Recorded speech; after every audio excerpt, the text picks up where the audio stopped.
السلام علیکم. یہ ویڈیو نمبر 3 ہے اکنامکس کی. ویڈیو نمبر 2 میں نے آپ کو بتایا تھا ہنٹنگ اینڈ گیدرنگ اسٹیج. آج میں آپ کو بتاؤں گی پیسٹرل اسٹیج کہ پیسٹرل اسٹیج کسے کہتے ہیں. پیسٹرل اسٹیج جب پہلے ہم نے پڑھا hunting and gathering stage. Hunting and gathering stage میں وہ جانوروں کا شکار کرتے تھے اور جانوروں کو گیدر کرتے تھے زندہ اپنے دوسرے دن کے کھانے کے لیے.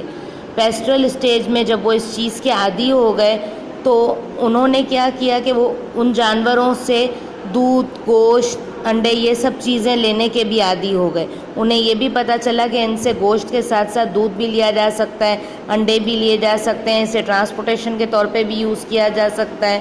اس کے علاوہ پھر اس کے جانوروں کے لیے گھاس، پانی ان کا انتظام کرنے لگے، ان کو جگہ جگہ لے جانے لگے، یعنی کہ وہ اس چیز میں آگے بڑھنے لگے.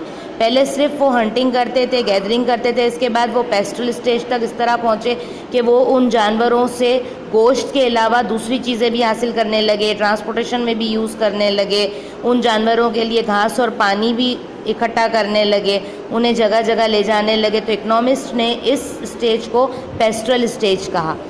اور اس میں ایک یہ تھا کہ جس شخص کے پاس بہت زیادہ کیٹل اور جانور ہوا کرتے تھے وہ بہت امیر آدمی کہلایا جاتا تھا، ویلدی مین اسے کہتے تھے.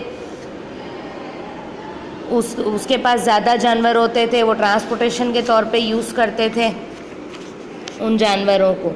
تو اسے یعنی اور ایسے لوگوں کو ویلدی مین کہا جاتا تھا جن کے پاس جویلری ہوتی تھی اور ہاؤزز ہوتے تھے، میٹلز ہوتے تھے، قیمتی ہتھیار ہوتے تھے، انہیں کہا جاتا تھا.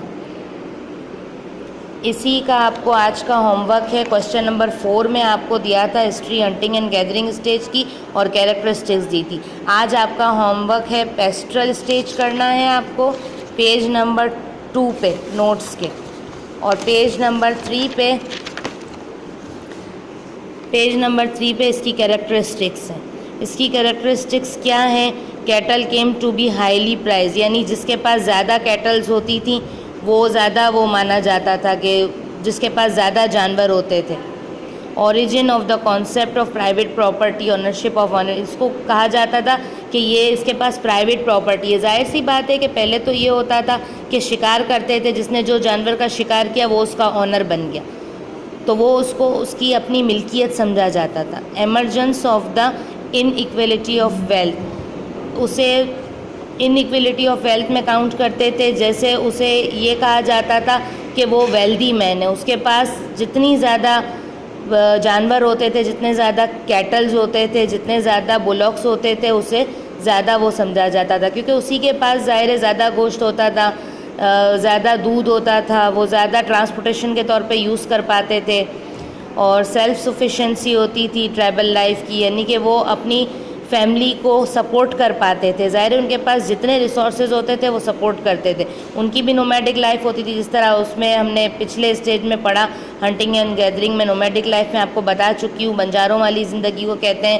Fruit division of labour Umang members of tribes, یعنی اس میں بھی یہی تھا کہ ڈویژن آف لیبر یعنی میل اور فیمیل جینڈر کے حساب سے کام کو ڈیوائڈ کیا جاتا تھا کہ جو جس طرح کا کام کر سکتا تھا اس کو وہ کام دیا جاتا تھا.